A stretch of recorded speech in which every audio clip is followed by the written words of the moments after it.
Hi folks, welcome back. My name is Travis, and I'm one of the co-creators of the new TTRPG, Altered World. Today, we're finishing up our discussion of character drawbacks related to mental health challenges. In our previous video, we covered addiction, compulsion, and dependence. This time, we'll be looking at fear, instability, and trauma. As before, we want to acknowledge that mental health can be a sensitive topic.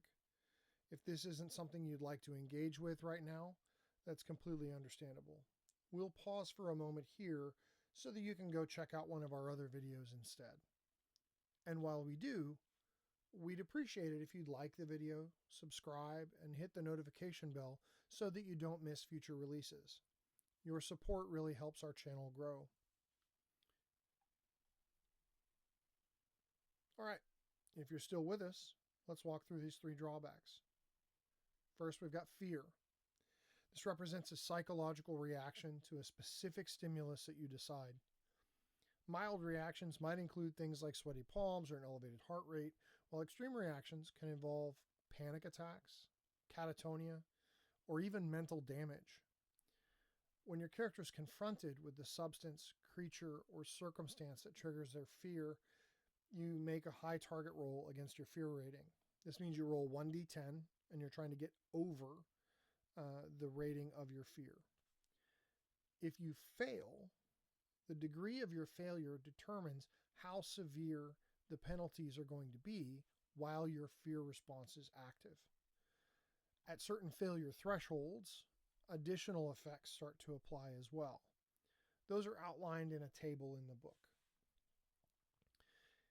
If your fear is of a high enough rating and the roll goes badly enough, you may also begin taking drain, which is like mental hit points, until the fear ends or until you lose consciousness. Now, with instability, this is kind of a broad catch-all drawback that we have that represents a mental health condition or neurodivergence that creates ongoing challenges for your character. You get to choose the specific condition. Examples could include depression, ADHD, bipolar disorder, PTSD, or schizophrenia.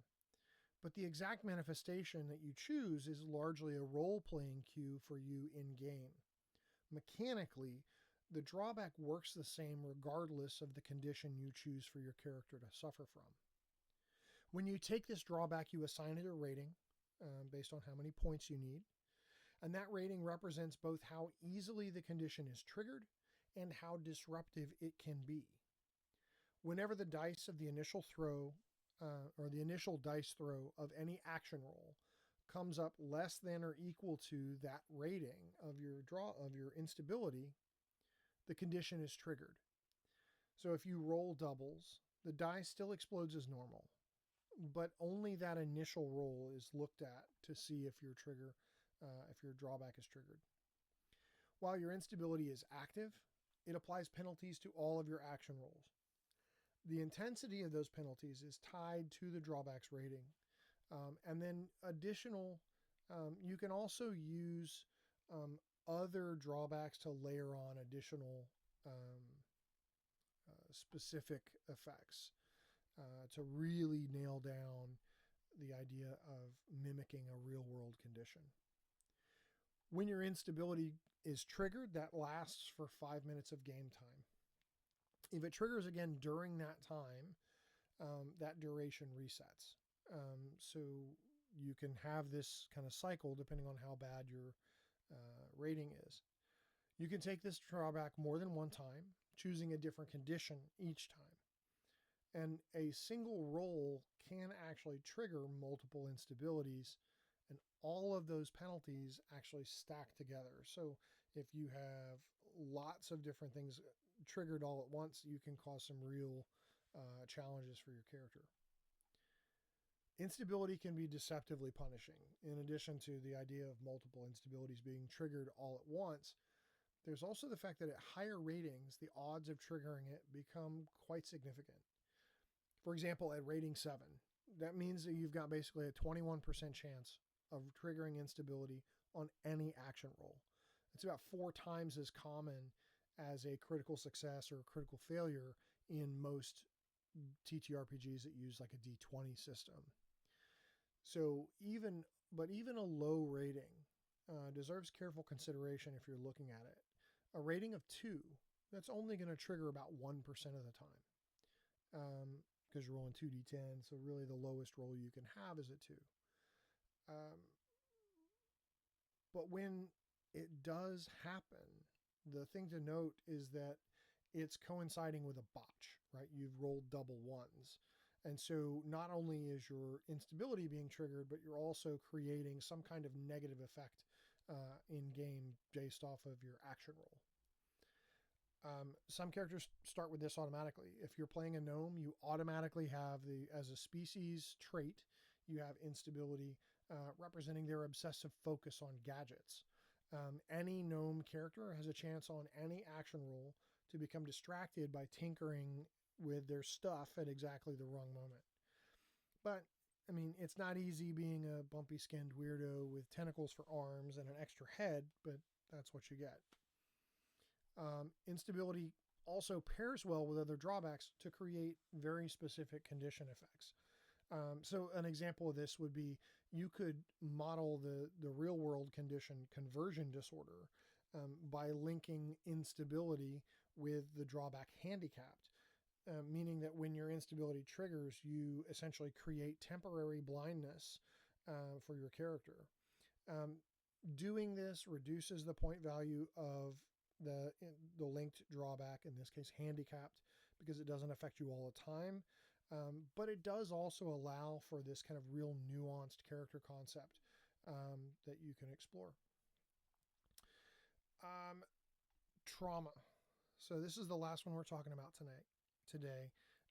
Trauma represents severe reactions to specific situations or actions that you define for your character in advance. When triggered, trauma can cause symptoms of dizziness, fainting, or uncontrollable crying. And these symptoms will, whatever the symptoms are that you describe in there, or you decide is your character's role-playing manifestation of this, they're going to last for at least a day. You can choose to make that duration longer in exchange for some additional bonus points when you take this trait. But you don't have to. While trauma is active, you're going to suffer penalties to all your rolls. So where trauma and instability are a little different is that trauma is not really meant to model post-traumatic stress over time. Instead, it represents like situations that your character finds especially destabilizing in the moment. A good in-game example of this is the Lorca's species. They start with the species trait trauma for initiating violence. They're a pacifist culture, and because of their cultural indoctrination, when they're forced to initiate violence, doing so threatens their worldview, and they suffer penalties while that trauma response persists.